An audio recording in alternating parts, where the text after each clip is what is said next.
Hello guys, this is F.A. Joanna. So today is September 29, 2025. Alam na natin, Sahod Day.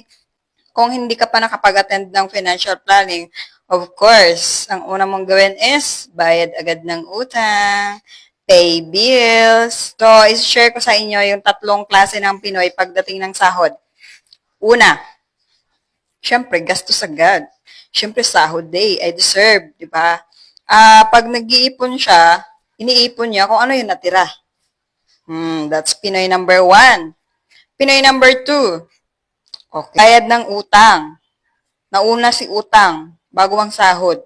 So, pagdating ng sahod, napunta lang din doon sa utang. Kasi nga, wala pang sahod, nauna na si utang.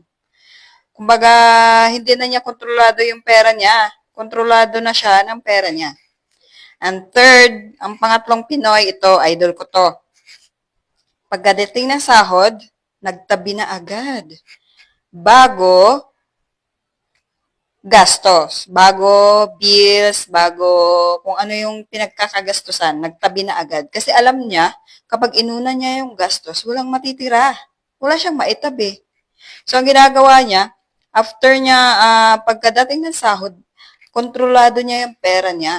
Nagtatabi na siya agad bago sahod. So, shout out dyan kung sino doon, si Pinoy number 1, Pinoy number 2, or Pinoy number 3 ka ba?